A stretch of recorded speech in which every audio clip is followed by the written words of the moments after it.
ఈరోజు మనము ట్యాక్స్కి కంటిన్యూషన్గా మరొక పార్ట్ 3లో సో ఆర్థిక సంవత్సరం 2021-22 సంవత్సరం మదింపు సంవత్సరము 2022-27కు సంబంధించి ఎలాంటి మినహాయింపులు వాడుకోని వారి యొక్క స్లాబ్ రేటు ఎలా ఉంటుంది చూద్దాం. అంటే ఇన్కమ్ ట్యాక్స్ చూద్దామా. చూడండి ఇప్పుడు సో ఆదాయము వర్తించే స్లాబ్ రేటు. సో ఆదాయం అప్ టు 2,50,000 రూపాయల వరకు గాన 2,50,000 రూపాయలు ఆదాయంగా ఉన్నట్లయితే సో ఎలాంటి స్లాబ్ అనేది ఉండదు, అంటే ఎలాంటి ట్యాక్స్ అనేది ఉండదు, ఇన్కమ్ ట్యాక్స్ అనేది ఉండదు.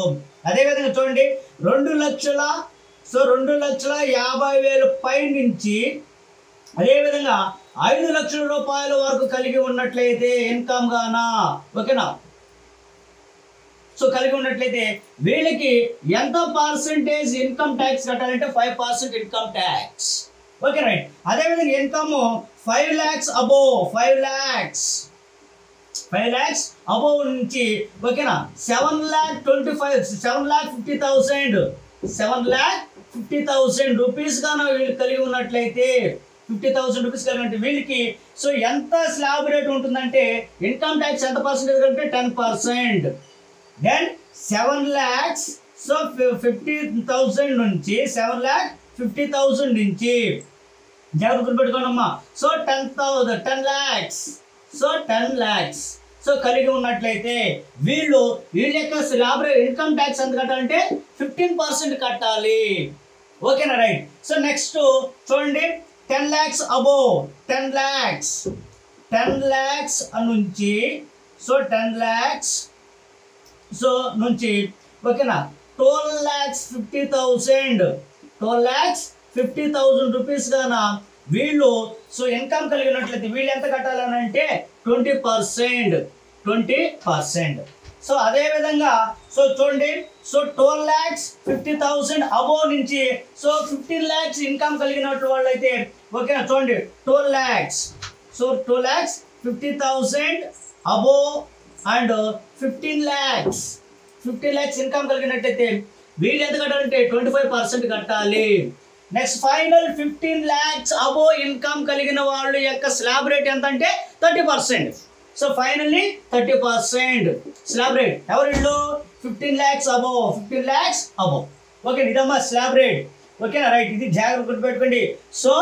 సో లీస్ట్ ఎంత ఉన్నది సో 5% అండ్ దెన్ హైయెస్ట్ ఎంత ఉంది 30%.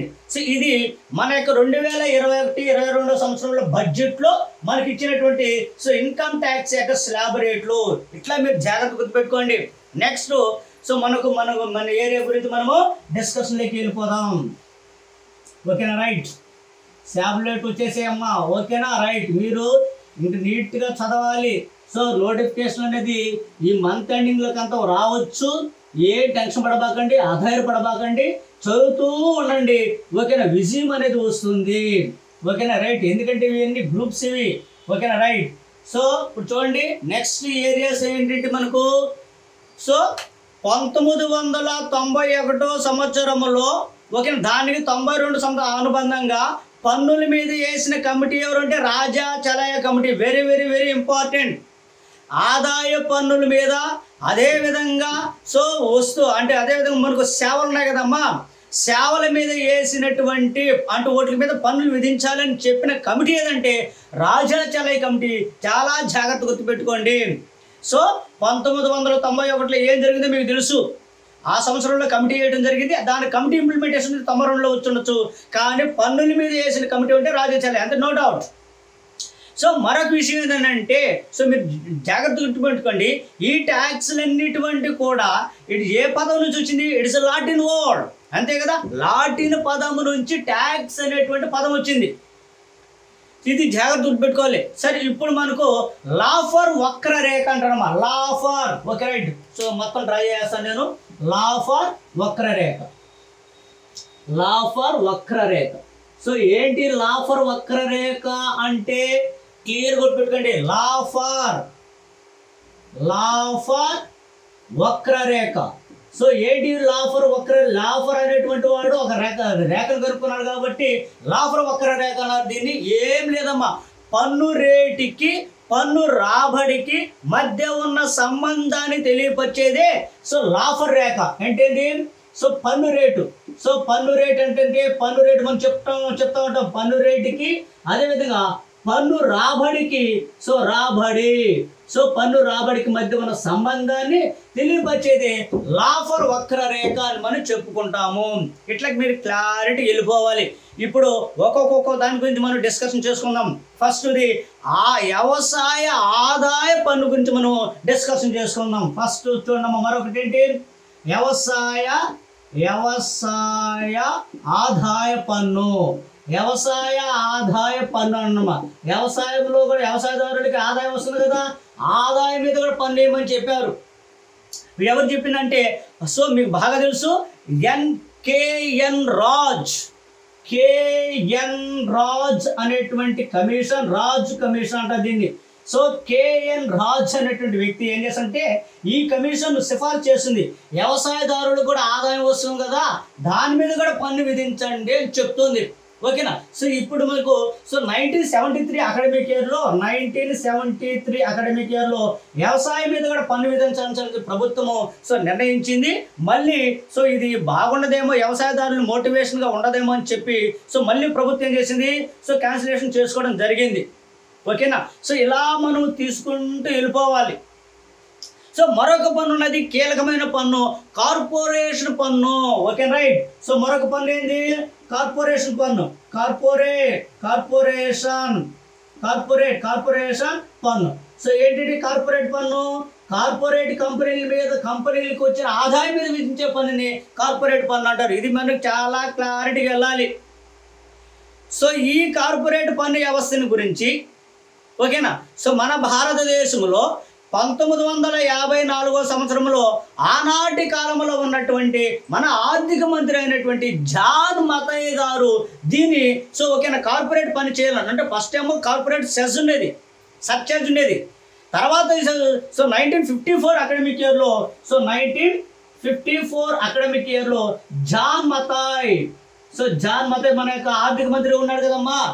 ఆయన ఏం చేశాడు, ఏంటి కార్పొరేట్ పన్ను విధానం తీసుకురావాలని చెప్పేసి అనౌన్స్మెంట్ చేయడం జరిగింది. ఎవరు? మన జాన్ మతయ్య గారు. ఇట్లా మనం క్లారిటీగా వెళ్ళాలి. తర్వాత ఏం చేసిందంటే 1965 and 66 అకాడమిక్ ఇయర్లో, ఎప్పుడు 1965 and 66 అకాడమిక్ ఇయర్లో పూర్తిగా కార్పొరేట్ పన్ను అని చెప్పేసి నామకరణం చేయడం జరిగిపోయింది. ఏ సంవత్సరంలో కార్పొరేట్ పన్నుగా నామకరణం చేశారంటే 1965 66 అకాడమిక్ ఇయర్. కార్పొరేట్ పన్ను అనేది నామకరణం చేయాలని చెప్పిన వ్యక్తి ఎవరంటే, ఫైనాన్స్ మినిస్టర్ ఎవరంటే జాన్ మతాయ్ గారు. కాబట్టి ఇట్లా జాగ్రత్తగా పెట్టి మనకు మీరు జాగ్రత్తగా పెట్టుకోండి. 2020-21 సంవత్సరం ఆర్థిక సర్వే 2020-21 సంవత్సరంలో కార్పొరేట్ పన్ను ద్వారా మన భారత ప్రభుత్వానికి ఎంత వచ్చింది అనేది మన కాన్సెప్ట్. ఇక్కడ ఇదే కదా మన బిట్టు, క్వశ్చన్ ఏరియా ఇదే కదా. కాబట్టి జాగ్రత్తగా పెట్టుకోండి అమ్మా. 2020-21 సంవత్సరంలో కార్పొరేట్ పన్ను శాతం ఏంటంటే 2020 and 21 సంవత్సరంలో కార్పొరేట్ పన్ను ఎంతనంటే 28%. చూసారా, ఇంతకుముందు నేను చెప్పాను మీకు, భారత ప్రభుత్వానికి ఒకప్పుడు అధిక ఆదాయం ఏ పన్ను ద్వారా వచ్చిందంటే కార్పొరేట్ పన్ను అనేది. ఇప్పుడు కాదు, ఏ పన్ను అంటే జిఎస్టీ ఎంత ఉన్నదా సార్ అంటాడు. 2021 సంవత్సరంలో ఓకేనా జిఎస్టీ ఎంత? 29%. అంటే ఏ పన్ను ఎక్కువ ఉంది? జిఎస్టీ ద్వారా ఎక్కువ ఉంది కదా అని అర్థము. అది నేను చెప్పేది. కాబట్టి జాగ్రత్త, ఆప్షన్లు ఏముంటుంది? కార్పొరేట్ ట్యాక్స్ ఉంది. భారత ప్రభుత్వానికి అధిక మోతాదులో వచ్చే ఆదాయం ఏదనంటే ఓకే జిఎస్టీ. రెండోది ఏదనంటే కార్పొరేట్ ట్యాక్స్. అంటే కాకుండా ఏ ట్యాక్స్ ద్వారా అధిక ఆదాయాన్ని భారత ప్రభుత్వం వచ్చిందంటాడు? Direct tax. లో 2021-22 సంవత్సరంలో నిర్మలా సీతారామన్ గారు ఏం చెప్పారంటే డైరెక్ట్ ట్యాక్స్ ద్వారా 50.5% ఆదాయం వస్తుందని చెప్పేసి నిర్మలా సీతారామన్ గారు చెప్పారు. ఓకే రైట్, అది నేను చెప్తాను, మీరేమొద్దు. ఓకేనా? అదేవిధంగా చూడండి, కార్పొరేట్ పన్ను 2021 and 22 బడ్జెట్ ప్రకారం ఎంత వస్తుంది అని చెప్పేసి నిర్మలా సీతారామన్ గారు చెప్పారంటే చూడండి 5,47,000 కోట్ల రూపాయలు వస్తుంది అని చెప్పేసి నిర్మలా సీతారామన్ గారు చెప్పడం జరిగింది. ఇది సర్వే ప్రకారం 28% ఉంది. ఏది? కార్పొరేట్ పన్ను. 2021-22లో నిర్మలా సీతారామన్ గారు బడ్జెట్ను ప్రవేశపెడుతూ ఏం చెప్పారు? కార్పొరేట్ పన్నుల ద్వారా ఓకేనా ఎంత ఆదాయం వస్తుందంటే అంచనా, బడ్జెట్ అంటే అంచనా 5,48,000 రూపీస్ వస్తుంది అని చెప్పడం జరిగినది. ఇట్లా మనము క్లారిటీగా వెళ్ళిపోవాలి. Okay right. సో ఇది జాగ్రత్త గుర్తుపెట్టుకోండి. సో ఇట్లా మీరు చెప్పుకుంటూ మనం వెళ్ళిపోవాలన్నమాట. సో ఓకే, కార్పొరేట్ కంపెనీలు ఏమో చెల్లిస్తున్నాయి ఇంత స్లాబ్ రేటు మీద. అదే కొన్ని కంపెనీల్లో సో జీరో ట్యాక్స్ బేస్డ్ కంపెనీలు ఉన్నాయి, అంటే పన్ను ప్రోత్సాహ కంపెనీలు ఉన్నాయి. ఇవి కూడా ఏం చేయాలి? పన్ను కట్టాల్సిందేను, అంటే ఒక మినిమం పన్ను అన్న కట్టండి అని చెప్తున్నారు. ఇప్పుడు నీకు 1000 కోట్ల రూపాయల ఆదాయం వచ్చింది, ఓకేనా? 1000 కోట్ల రూపాయల ఆదాయం వచ్చిందంటే నువ్వు 42% ట్యాక్స్ కట్టాలి అనుకుందాం సపోజ్. సో 42% నువ్వు కట్టాలన్నప్పుడు అంత మొత్తం నువ్వు కట్టకపోయినా కానీ కొంచెమన్నా కట్టవయ్యా అని చెప్తుంది. దాన్ని మ్యాట్ అంటారు. ఏమంటారమ్మా? మ్యాట్. మినిమం ఆల్టర్నేటివ్ ట్యాక్స్ అంటారు. జాగ్రత్త, very very important. Minimum alternative tax. Minimum alternative tax అన్న కట్టండి. మీరు పూర్తి ఉచితం అంటే బాగుండదని చెప్పేసి ఆనాటి కాలంలో సో చిదంబరం గారు దీన్ని ఇంట్రొడ్యూస్ చేయడం జరిగింది. ఎప్పుడది? 1996 అండ్ 97 అకాడమిక్ ఇయర్లో మ్యాట్ అనేటువంటి పన్నుని ఇంట్రొడ్యూస్ చేయడం జరిగింది మన యొక్క చిదంబరం గారు. ఇట్లా మనం జాగ్రత్తగా గుర్తుపెట్టుకుంటూ ముందుకు వెళ్ళిపోవాలి. సో ఇప్పుడు మనకి ఇక్కడ కార్పొరేట్ ట్యాక్స్ మీద కొంచెం డేటా అనేది సో మనకు ఫుల్గా రావాలి, ఎందుకంటే ఇది ఇక్కడ క్వశ్చన్ ఏరియా కాబట్టి నేను మీకు ఫుల్ డెప్త్ అనాలిసిస్ అనేటువంటిది కార్పొరేట్ ట్యాక్స్ మీద నేను మీకు ఇచ్చేస్తాను. ఓకేనా? రైట్. సో కార్పొరేట్ ట్యాక్స్ మీద మీకు కార్పొరేట్ ట్యాక్స్ అనుకున్నామ్మా. సో ఈ కార్పొరేట్ ట్యాక్స్ ఫుల్గా 2019 అండ్ అకాడమిక్ ఇయర్లో 2019 అకాడమిక్ సంవత్సరంలో సో మన యొక్క సో ప్రభుత్వం ఏం చేసిందంటే మేక్ ఇన్ ఇండియా భాగంలో, ఏది మేక్ ఇన్ ఇండియా అనే ప్రోగ్రామ్ పెట్టారు కదా మనకు, ఆ ప్రోగ్రామ్ యొక్క భాగంలో so make in India program develop చేసే భాగంలో పన్ను ప్రోత్సాహాలు ఇవ్వాలని చెప్పి ప్రభుత్వం ఏం చేసిందనంటే ఓకేనా కొన్ని ప్రోత్సాహాలు ఇచ్చింది స్వదేశంలో ఉన్న కంపెనీలకి, విదేశంలో ఉన్నటువంటి కంపెనీలకి. ఓకేనా? రైట్. సో అప్పుడు 2019 సంవత్సరంలో ఓకేనా సెక్షన్ 115 BAA అనేటువంటి సెక్షన్, ఓకేనమ్మా, సెక్షన్ ఎంత? 115. ఓకేనా? 2019 సంవత్సరంలో సెక్షన్ 115 BAA సెక్షన్ అమ్మ, ఇది జాగ్రత్తమ్మ, ఇది వెరీ వెరీ ఇంపార్టెంట్. దీని కింద కార్పొరేట్ కంపెనీలకి పన్నులు అనేటువంటివి ఇవ్వడం జరిగింది. ఏది కనిపించింది? ఇప్పుడు కంపెనీ యొక్క పరిధులు ఉన్నాయి కదమ్మా, ఇప్పుడు స్వదేశీ కంపెనీలు ఉన్నాయి. స్వదేశీ కంపెనీలు కూడా ఏం చేస్తానంటే ఈ స్వదేశీ కంపెనీలకి అయితే పన్ను పరిధిలో ఈ చట్టం ప్రకారం పన్ను పరిధిలో వచ్చేటువంటి కంపెనీలకి అయితే స్వదేశీ కంపెనీలకి అయితే 22% అని చెప్పింది. ఎంత? కార్పొరేట్ కంపెనీలకి 22% ఇస్తాము అని చెప్పింది. అదేవిధంగా ప్రభుత్వం ఏం చెప్పిందంటే 1/10/2019 సంవత్సరం నాటికి నుంచి 2023 సంవత్సరం వరకు కంపెనీలు ఎస్టాబ్లిష్ చేసిన కంపెనీలకి అయితే 15% మాత్రమే ట్యాక్స్ రేట్ అని చెప్పింది. చూసారా? 2019 సో 2019 అండ్ 23 సంవత్సరానికి ఎస్టాబ్లిష్ చేసిన కంపెనీలకి అయితే ఎంత రేట్ అని చెప్పింది? 15% అని చెప్పింది. అంతకుముందు ఉన్న కంపెనీలకి ఎంత అని చెప్తుంది? 22% అని చెప్పింది. ఈ కంపెనీలకి మ్యాట్ ఎంత విధిస్తుంది అని అంటే మ్యాట్ మినిమం ఆల్టర్నేటివ్ ట్యాక్స్ ఎంత అని చెప్తుందంటే 15% అని చెప్తున్నారు. వీళ్ళకి కూడా మ్యాట్ ఎంత చెప్తున్నారు? 15%. అదే సబ్చార్జ్ ఎంత అని చెప్తున్నారు?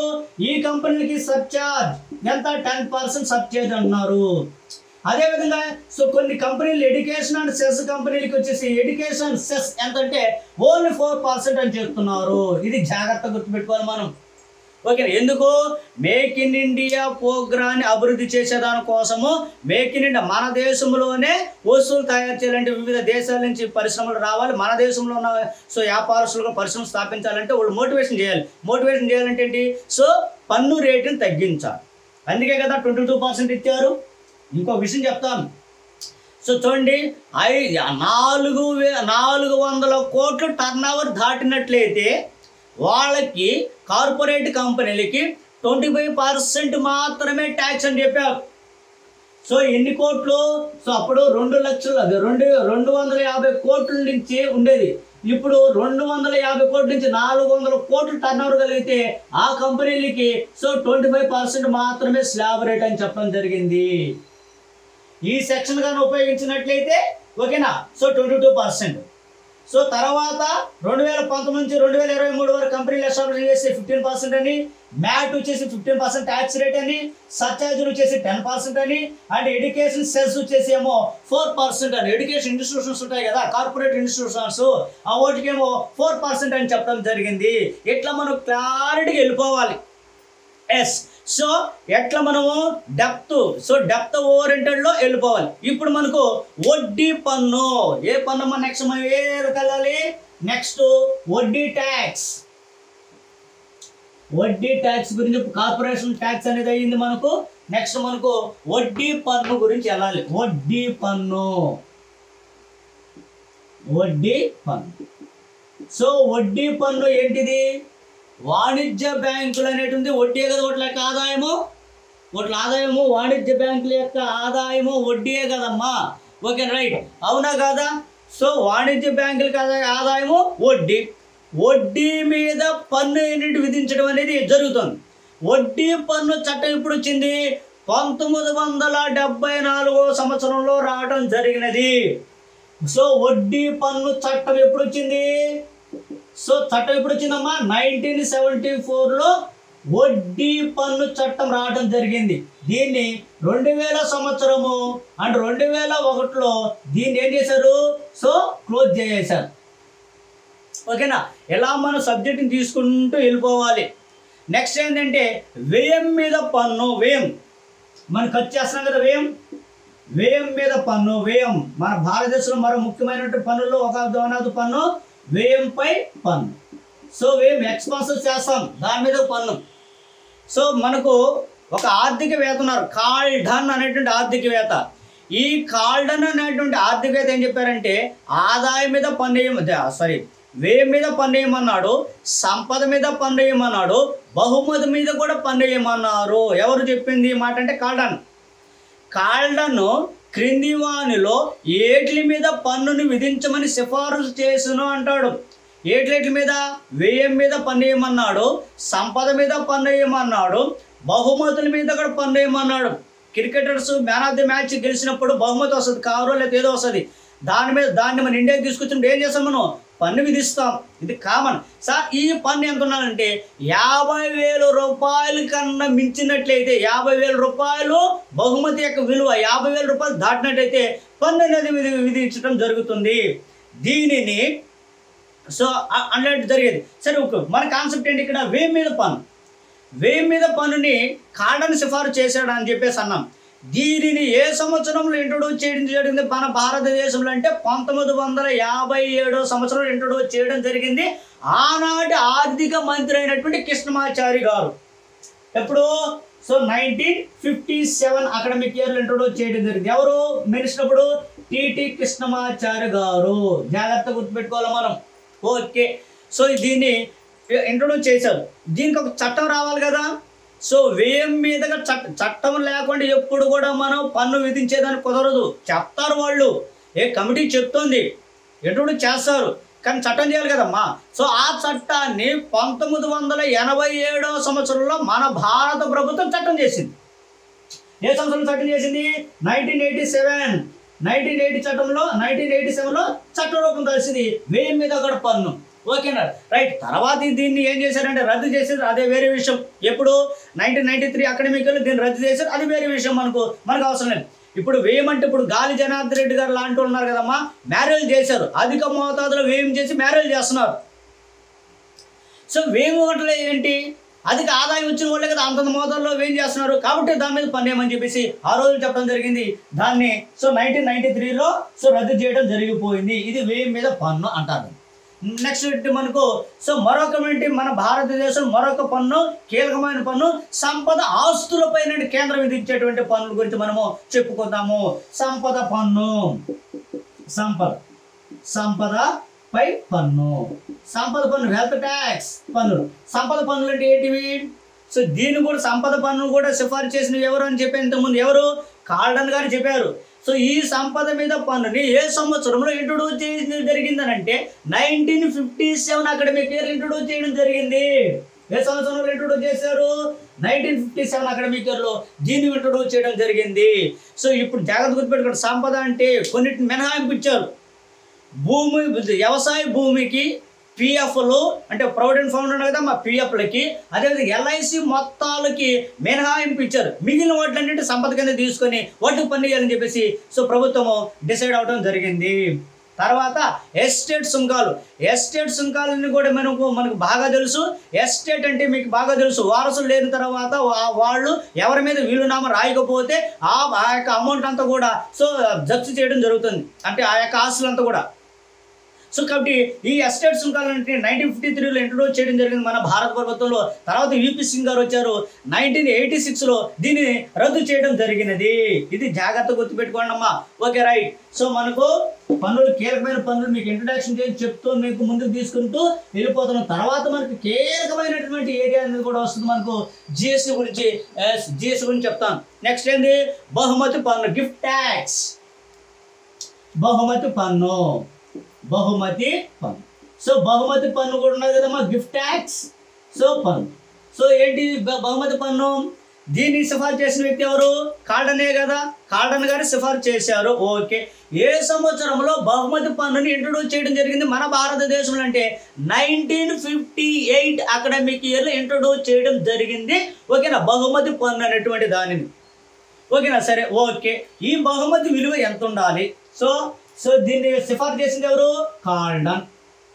Okay right. జాగ్రత్తగా ఆలోచించండి. సో ఏ సంవత్సరం ఇంట్రొడ్యూస్ చేశాడు? 1958లో ఇంట్రొడ్యూస్ చేశారు. బహుమతి విలువ ఎంత ఉండాలి? సో 50,000 రూపీస్ అబోవ్ ఉండాలి. ఒక బహుమతి మీకు ఇచ్చినప్పుడు సో దాని యొక్క విలువ ఎంత ఉండాలి? 50,000 అబోవ్ ఉండాలి. అప్పుడు దాని మీద ట్యాక్స్ అనేది ప్రభుత్వం అనేది విధిస్తుంది. సో దీనిని మళ్ళీ 1998లో దీన్ని రద్దు చేశారు. మళ్ళీ 2004 5వ సంవత్సరం నుంచి మళ్ళీ పునర్ప్రారంభించారు. సో 2004 అండ్ 5 అకాడమిక్ ఇయర్లో మళ్ళీ బహుమతి పన్నుని తిరిగి ప్రారంభించడం జరుగుతుంది. చూస్తూనే ఉంటారు పేపర్లో. ఓకేనా రైట్. కొంతమంది బహుమతి వచ్చినప్పుడు దాని ట్యాక్స్ కట్టరు, ఊరికే వాడుకుంటూ ఉంటారు. ట్యాక్స్ కట్టాల్సిందే, ఇది జాగ్రత్తమ్మా. సెక్యూరిటీస్ ట్రాన్సాక్షన్ ట్యాక్స్ అంటారు. సెక్యూరిటీలు ఉన్నాయి. సో గవర్నమెంట్ సెక్యూరిటీలు ఇవన్నీ గిల్ ఎడ్జ్ మార్కెట్ అని మేము ఫిఎస్ స్లైడ్ చెప్పున్నాం, మీరు చూడండి. వాటి అమ్మకాలు కొనుగోలు చేసినప్పుడు వాటి మీద ట్యాక్స్ వేస్తాం. లాంగ్ టర్మ్ క్యాపిటల్ గెయిన్స్, మనకు క్యాపిటల్స్ ఉంటాయి, భూములు ఉంటాయి, భవనాలు ఉంటాయి, ఇవన్నీ క్యాపిటల్సే కదా మనకు. వాటి మీద అంటే మనకు హౌస్ ఉన్నది, ఇంటి మీద రెంట్ వస్తుంది, ఆదాయమే కదా, దాని మీద రెంట్ పన్ను కట్టాలి మనం. కాబట్టి ఇది కూడా పన్నేను. నెక్స్ట్ వస్తు సేవల పన్నులు అనేటువంటివి ఉన్నాయి. సో వస్తు సేవల పన్నులు అంటే కస్టమ్ సుంకాలు అంటే ఏంది? ఎగుమతులు దిగుమతులు వస్తువులు అంటాం మనం. సో కాబట్టి కస్టమ్ డ్యూటీస్ అనేటువంటి వేయడం జరుగుతుంది. చూడండి, కస్టమ్ డ్యూటీస్ 2020-21 సంవత్సరంలో 6% ఉన్నవి. కస్టమ్ సుంకాల ద్వారా భారత ప్రభుత్వ ఆదాయంలో ఎంత ఉన్నదంటే 6% ఉన్నాయి. కేంద్ర ఎక్సైజ్ డ్యూటీస్ అంటారు. కేంద్ర ఎక్సైజ్ డ్యూటీస్ అంటే పత్తి పంట, అదేవిధంగా వీరి కొన్ని పంటలు ఉన్నాయి కదా, ఓటి మీద ఇచ్చేటువంటి పన్నుల్ని సో ఇది కేంద్ర ఎక్సైజ్ డ్యూటీస్ అంటాం మనం. సేవా పన్ను ఉన్నది, కీలకమైనది సేవా పన్ను. సో ఇది నేను చెప్తాను, ఎందుకంటే దీన్ని జిఎస్టీలో కలిపేశారు మనకు. సేవా పన్ను సిఫారసు చేసిన వ్యక్తి ఎవరు? రాజా చలయ్ గారు. ఇది జాగ్రత్త. దీన్ని జిఎస్టీలో 2017లో మనకు జిఎస్టీ అమలు ఉన్నది కదమ్మా. 2017 జూలై 1 జిఎస్టీ డే అంటారు దాన్ని. అడిగేశారు ఆల్రెడీ గ్రూప్ 2లో, ఇది గుర్తుపెట్టుకోండి. సో తర్వాత వ్యాట్ ఉన్నది, వ్యాట్ని కూడా మనకు ఆల్రెడీ జిఎస్టీలో కలిపేశారు. ఈ వ్యాట్ని 1978లో ఓకేనా ఎల్కే ఝా అనేటువంటి కమిటీ మేరకు వ్యాట్ అనేటువంటి విధించడం జరిగింది, ఇంట్రొడ్యూస్ చేయడం జరిగింది కూడా మన భారతదేశంలో. ఈయన యొక్క సిఫారసుల మేరకు ఓకేనా 1978లో ఓకేనా వ్యాట్ ఇంట్రొడ్యూస్ చేయమన్నాడు. వ్యాట్, వాల్యూ యాడెడ్ ట్యాక్స్ అంటారు. ఇది జాగ్రత్త మేడం. మోడ్ వ్యాట్ అనేది కూడా ఉంటుంది, మోడిఫైడ్ వాల్యూ యాడెడ్ ట్యాక్స్ అంటే దీన్ని మోడ్ వ్యాట్. ఇవన్నీ ఇంపార్టెంట్. సో వ్యాట్ అంటే ఏంది? మోడ్ వ్యాట్ అంటారు. మోడ్ వ్యాట్, మ్యాట్ అంటే ఏంది? ఇవన్నీ అడిగేశాడు మా ఆల్రెడీ ఎగ్జామ్స్లో. ఈ క్రింది వానులో పన్నులు కానిది ఏది అని అన్నాడు. Okay right. సో వ్యాట్ అనేది పన్నే, వాల్యూ యాడెడ్ ట్యాక్స్. సో దీంటి MODVAT, modified value added tax. MAT. So ఇది మ్యాట్ అంటే మినిమం ఆల్టర్నేటివ్ ట్యాక్స్. ఇవన్నీ ఇవి కూడా ట్యాక్స్లే. ఈ మూడింటిని పెట్టాడు, ఆన్సర్లు వేరే ఒకటి పెట్టాడు. మ్యాట్ అంటే మళ్ళీ మీరు క్రికెట్లో మ్యాట్ అని చెప్పేసి పెట్టరేమో. ఓకే, ఇది జాగ్రత్త గుర్తుపెట్టుకోవాలి. రైట్. సో క్లియర్గా వెళ్ళిపోండి మీరు. ఎస్. సో ఇప్పుడు మనకు ఏంటి, వ్యాట్ మ్యాట్ అన్ని కూడా అయిపోవటము జరిగినది. ఎస్. సో ఇప్పుడు మనకు మీరు జాగ్రత్తగా ఆలోచించినట్లయితే 2021-22 సంవత్సరంలో అంచనాల ప్రకారము ర్యాంక్ ప్రకారం నేను కొంచెం డేటా ఇస్తాను మీకు. డేటా ఇస్తాను, ఆ డేటా చూసుకోండి. అందుకోసం నేను ఆ పర్పస్ మీద నేను ఇస్తున్నాను. 2021-22 సంవత్సరంలో 21-22 సంవత్సరం బడ్జెట్లో ఏం చెప్పున్నారు మన ట్యాక్స్ విషయం మీద? ర్యాంక్ వైజ్ అమ్మా, ర్యాంకులు. సో ఫస్ట్ వచ్చేసి జిఎస్టీ ఉంది. జిఎస్టీ ఎంత ఉందంటే 6,30,000 కోట్ల రూపాయలు జిఎస్టీ ద్వారా వస్తుందని అంచనా వేయడం జరిగింది. కాబట్టి దీని ఫస్ట్ ర్యాంక్, అవునా కదా. నెక్స్ట్ చూడండి, సో ఆదాయ పన్ను, ఇన్కమ్ ట్యాక్స్, ఆదాయ పన్ను. ఇది ఆదాయం పన్ను అంటున్నది, జాగ్రత్త కలుసుకుంటా. సో 5 lakhs, 5, 6 గ్యాప్ ఎంతమ్మా 1. సో ఈ 3 కాబట్టి 3 zeros. సింపుల్ గుర్తుపెట్టేదానికి నేను చెప్తున్నాను. ఓకేనా. రైట్. చూడండి ఎన్ని కోట్లు, 5,61,000 కోట్ల రూపాయలు ఆదాయ పన్ను ద్వారా వస్తుంది, అవునా కదా. నెక్స్ట్ నేను చెప్తున్నాను, మీరు చెప్తే ఆశ్చర్యపోతారు. కార్పొరేషన్ పన్ను ఇది ఎంత ఉన్నది? ఆల్రెడీ మీకు ఇంతకుముందు చెప్పాను ఎంత ఉంది. సో 5,47,000 కోట్ల రూపాయలు ఉన్నది. కాబట్టి ర్యాంకు చూడండి, అర్థమైపోతుంది మీకే. ఫస్ట్ దేని ద్వారా వస్తుంది అన్నాడు, జిఎస్టీ ద్వారా వస్తుంది అన్నాడు. సెకండ్ దేని ద్వారా వస్తుందని నేను ఆదాయ ఇన్కమ్ ట్యాక్స్ ద్వారా వస్తుంది. థర్డ్ ఏదన్నా అన్నాడు, సో కార్పొరేషన్ పన్ను. దీన్ని బట్టి అర్థమవుతుందా లేదా మనకు? క్లియర్. కేంద్ర ఉత్పత్తి సుంకాలు, కేంద్ర వస్తువులు ఉత్పత్తి చేస్తారు కదమ్మా, ఓట్లకి సుంకాలు. కేంద్ర ఉత్పత్తి సుంకాలు ఇవి ఎంతనంటే 3,35,000 కోట్ల రూపాయలు వస్తుందని 2021-22 బడ్జెట్లో చెప్పడం జరిగింది. ఇది కరెంట్ విషయం ఇది, ఓకేనా. అదేవిధంగా కేంద్ర ప్రభుత్వం మరొక ఏంటి చెప్తుందంటే ఎగుమతులు దిగుమతుల యొక్క సుంకాలు ఉన్నాయి. ఎగుమతులు అండ్ దిగుమతుల యొక్క సుంకం ఎంత వస్తుందంటే 1,36,000 కోట్ల రూపాయలు వస్తుంది అని చెప్పడం జరుగుతుంది మన భారత ప్రభుత్వం 2021 సంవత్సరం. ఇట్లమ్మా. సో అది కాకుండా ఇవి ఏమి జిఎస్టీ ద్వారా ఎంత వస్తుందని అంటే ఆదాయ ఇన్కమ్ ట్యాక్స్ ఎంత, కార్పొరేట్ ట్యాక్స్ ద్వారా ఎంత, కేంద్ర ఉత్పత్తుల ద్వారా ఎంత, సో ఎగుమతి సుంకముల ద్వారా ఇవి క్లారిటీ ఉంది. ఇవి ఏవి కాకుండా ఎగ్జామినర్ మిమ్మల్ని ముప్పు తెప్పలు పెట్టాలంటే ఇంకొక వర్షంలో అడుగుతాడు. సో ఈ 2021-22 బడ్జెట్ ప్రకారము డైరెక్ట్ ట్యాక్స్ యొక్క శాతం ఎంత అంటాడు, ఓకేనా. ఇవేవి అడగకుండా సో డైరెక్ట్ 2021-22 సంవత్సరం బడ్జెట్ ప్రకారము ఓకేనా. సో డైరెక్ట్ ట్యాక్స్ ఎంత వస్తుందంటే 50.5% వస్తుంది అని చెప్తున్నారు. అదేవిధంగా ఇండైరెక్ట్ ట్యాక్స్ ఎంత వస్తుంది అని చెప్పేసి అంటున్నారంటే ఇండైరెక్ట్ ట్యాక్స్ ఎంత వస్తుందని చెప్తారంటే ఇంకెంత ఉంది 49.5% వస్తుందని చెప్పారు. చూసారా. సో జిఎస్టీ అనేది ఏ ట్యాక్స్? ఇది ఇండైరెక్ట్ ట్యాక్స్. దీంట్లోంచి తక్కువ వస్తుంది ఇక్కడేమో, కానీ సో అధిక మొత్తంలో జిఎస్టీ ద్వారానే వస్తుంది. ఓట్లో క్లాసిఫికేషన్ చేస్తేనే మనం చెప్పేది, ఓకేనా. దీంట్లో ఎక్కువ వస్తుంది, వీటిలో క్లాసిఫికేషన్ ఉన్నాయి కదా, ఓట్లో తక్కువ రావచ్చేమో. Okay right. ఇది జాగ్రత్త గుర్తుపెట్టుకోవాలి మీరు. సరే ఓకే. ఇప్పుడు సర్వే తీసుకున్నట్లయితే 2020-21 సంవత్సరం యొక్క సర్వే తీసుకున్నట్లయితే ఆ సర్వే ప్రకారము ఓకే జిఎస్టీ ఎంత శాతం వచ్చింది, అండ్ ఆదాయ పన్ను ఎంత శాతం వచ్చింది, కార్పొరేట్ ట్యాక్స్ ఎంత ఆదాయం వచ్చింది, కేంద్ర ఉత్పత్తుల ద్వారా ఎంత వచ్చింది, సో ఎగుమతులు దిగుమతుల సుంకం ఎంత వస్తుంది అని మనం చెప్పుకుంటే మనకు క్లియర్ అయిపోతుంది. ఈ బడ్జెట్లో అంచనా వేశారు, సర్వే చెప్పాలి కదా. 2020 అండ్ 2021 అని అంటారు దీని లెక్క. సర్వే అమ్మా ఇది ఆర్థిక సర్వే. ఆర్థిక సర్వే ప్రకారం జిఎస్టీ ఎంత వసూలైందంటే 29% అని చెప్పారు. జాగ్రత్త. అదేవిధంగా ఆదాయ పన్ను ఉన్నది, మనకు ఆదాయ పన్ను ఉన్నది లేదా, ఇది 2020-21 ఆర్థిక సర్వే ప్రకారం ఎంత అంటే 26%. సో 26% వచ్చిందంట. సో అదేవిధంగా కార్పొరేషన్ పన్ను 2020-21 ఆర్థిక సర్వేలో ఎంత వచ్చింది అని అంటే 28%. అదేవిధంగా కేంద్ర ఉత్పత్తి సుంకాలు 2020-21 ఆర్థిక సర్వేలో అవి ఎంత వచ్చిందని అంటే సో 11%. ఎంత వచ్చింది? 11% వచ్చింది. అదేవిధంగా ఎగుమతులు దిగుమతుల సుంకం. సో ఎగుమతులు దిగుమతుల సుంకం 2020-21 సంవత్సరంలో ఎంత వచ్చిందంటే 6%. జాగ్రత్తమ్మ, ఇది very very important data, updated data. ఇది సర్వే ప్రకారము సో వచ్చింది. ఇది బడ్జెట్ ప్రకారము ఎస్టిమేషన్. ఇది క్లారిటీకి వెళ్ళండి. ఏది మిస్ చేసినానంటే మీకు అర్థమైపోతుంది. ఓకేనా? ఇది జాగ్రత్తమా. ఇప్పుడు పన్నులు ఉన్నాయి. ఈ పన్నులు ఎలాంటి లక్షణాలు కలిగి ఉంటాయి? పన్నులు అంటే నిర్బంధంగా చెల్లించాల్సిందే. ఈ లక్షణాలు కలిగి ఉంటాయి. వాస్తాడు, ఇంటి పన్ను కట్టాల్సిందే అని కూర్చుంటాడు. అవునా కదా? నిర్బంధం వసూలు చేస్తాడు. నువ్వు రేపు ఎంఆర్ఓ అయినావు, లేదా ఎస్ఐ అయినావు, లేదా టీచర్ అయినావు, కంపల్సరీగా ఇన్కమ్ ట్యాక్స్ కట్టాల్సిందే. నిర్బంధ వసూలు. మరి ఇంకోటి ఏంటి, ఇక్కడ ఇష్టాలతో సంబంధం ఉండదు. నాకు ఇష్టం లేదు నేను ట్యాక్స్ కట్టు, నాకు ఇష్టం ఉంది ట్యాక్స్ అట్లా ఉండదు. ఇష్టం లేకపోతే కట్టాల్సిందే. ఇలాంటి లక్షణాలు కలిగి ఉంటుంది ట్యాక్స్ అనేది. అదేవిధంగా ప్రజల యొక్క సామాన్య ప్రయోజనం అనేది దీంట్లో ఇమిడి ఉంటుంది.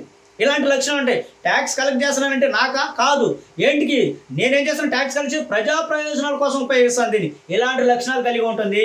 సో ఈ పన్నుల్లో మరొక మేజర్ లక్షణం ఏంటంటే త్యాగం కలిగి ఉంటుంది. నువ్వు 10 లక్షల రూపాయల నుంచి 20% ట్యాక్స్ కడుతున్నావు అంటే 2 lakhs కడుతున్నావు ట్యాక్స్. త్యాగం చేసినట్టే కదా. నువ్వు కష్టపడి త్యాగం చేసి 2 లక్షల రూపాయలు కడుతున్నావు అర్థం. ఇది జాగ్రత్తమ్మా. నెక్స్ట్ ట్యాక్సుల వల్ల ప్రత్యక్ష ప్రతిఫలం ఉండదు. నువ్వు ట్యాక్స్ కడుతున్నావు, నాకు ప్రతిఫలం ఉంటుందా? నో. ఎవరికి ఉంటుంది ప్రతిఫలము? నువ్వు ప్రయోజనం పొందినా కూడా ట్యాక్స్ కట్టావు, ప్రయోజనం పొందిన వాళ్ళకి ఉంటుంది, వాళ్ళకి పే చేస్తుంది అన్నమాట. ఇది ఇట్లా ఉంటుందమ్మా. ఇలాంటి లక్షణాలు కలిగి ఉంటుంది అనేది ట్యాక్స్ అనేది. ఇది నిర్బంధ వసూళ్ళు, త్యాగాలు కలిగి ఉంటాయి, ఇష్టాలతో సంబంధం ఉండదు. ఓకేనా? ఇవన్నీ ఉంటాయమ్మా. ప్రజల యొక్క ప్రయోజనాల పర్పస్ మీద ఉంటాయి కాబట్టి ఇవన్నీ ఫీచర్స్ అని మనం చెప్పుకోవచ్చు.